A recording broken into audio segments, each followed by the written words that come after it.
చాలా భయంగా ఉందిరా. ఎందుకురా భయం? నువ్వేం చేస్తావు? నేరుగా తన తీసుకుని వెళ్ళి ఫాదర్ ఆంటోని దగ్గర వదిలి డెలివరీ అయ్యేంత వరకు అక్కడే పెట్టుకుని చూసుకోమని చెప్పు. పాప కడుపులో తంతోంది. పోయే బస్సులో ముక్కుతూ ములుగుతూ ఉంటే నేను ఎలా పడేదిరా? రే ఎందుకురా భయపడుతున్నావు? మనమే ఈ కర్చీఫ్ లో మొత్తం ముందు మిక్స్ చేసి టెర్రరిస్ట్ రేంజ్ లో డెవలప్ అయ్యాం కదా. ఏదైనా రగడి చేస్తే ముక్కు మీద వేసి అదిమే నా ముక్కు మీద నొక్కేస్తుందిరా. మాట్లాడకుండా బయలుదేరరా. రాజ్, అయ్యయ్యో పూజ వచ్చిందిరా. పూజ నువ్వు లోపలికి వెళ్ళు. లోపలికి వెళ్ళు. త్వరగా వెళ్ళు గాయత్రి, త్వరగా వెళ్ళు. పూజ, ఐఎమ్ కమింగ్. నన్ను వదిలు. కూర్చో.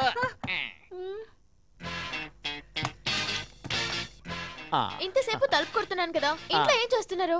ఆ ఇంట్లో హే ఏంటి రెండు జల్లు వేసుకున్న సౌందర్యలా సూపర్ గా మన కనిపిస్తున్నా? పెళ్లి పత్రికలు రెడీ అయ్యాయి తెలుసా? ఇప్పుడు పెళ్లి పత్రిక అంత అవసరమా? కొంచెం సేపు మాట్లాడకుండా ఉండు.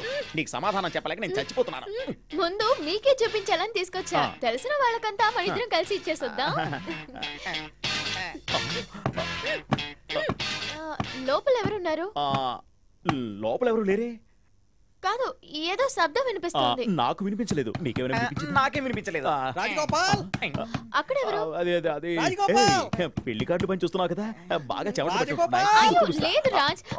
రాజగోపాల్, అమ్మాయ్యా, నేను తిన్ని ఆ రూమ్ లోకి తీసుకెళ్లి పువ్వులాగా. ఏయ్, నేను నీ స్నేహితుడిని రా, నీ నేస్తం భార్య. జాగ్రత్తగా చూసుకోరా నాయనా, నీకు దండం అలాగే అలాగే పెడతాను. అలాగే. రా. ఓ. నమస్కారం అండి. ఏంటి సార్ ఇలా వచ్చారా? గాయత్రిని పిలు, తనకి పళ్ళు ఇచ్చి వెళ్ళిపో. వద్దు సార్, గర్భవతిని డిస్టర్బ్ చేయకూడదు. నేను ఇస్తా. వద్దు వద్దు, నీకు ఇస్తే మొత్తం తింటావు. నేనే ఇస్తా. తీసుకోవేంటయా గొరిల్లా ఫేస్ వేసుకొని. నువ్వు వీడిప్పుడే తగలాడాలా? గాయత్రి, కడుపుతో ఉన్నప్పుడు ఇలా నిద్రపోకూడదమ్మా. అసలు ఏంటండి మీ పట్టుదల? గర్భవతిని డిస్టర్బ్ చేయకూడదని మీకు తెలియదా? మీరు రేపు రండి. నాకు రేపు వచ్చి చూడటం కుదరదు. ఏ? నేను ఒక ముఖ్యమైన విషయంలో కోటీశ్వరుడు ప్రతాప్ స్వామిని కలవబోతున్నాను. ప్రతాప్ స్వామి ఆయన మీకు తెలుసా? ఆయన. తెలీదా? సరే వదిలేయండి. వాళ్ళ అమ్మాయికి పెళ్లి, కళ్యాణ మంటపాన్ని అలంకరించాలని నాకు మెసేజ్ ఇచ్చారు. అందుకే ఆయన కలవబోతున్నా. అలాగా? మీకు పెళ్లి కొడుకు తెలుసా? పెళ్లి కొడుకు అల్లుడు, మావయ్య, రేయ్, అల్లుడు, ఏదో ఒకటి చెయ్యరా. అల్లుడు,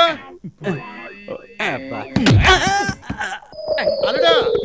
అయ్యో, ఒక్క రూమ్ కూడా ఫ్రీగా లేదే. ఏం చేయాలి? రేయ్, ఈ ఫేస్ అంతగా ఆలోచించట్లేదు. ఎక్కడో దగ్గర పెట్టు.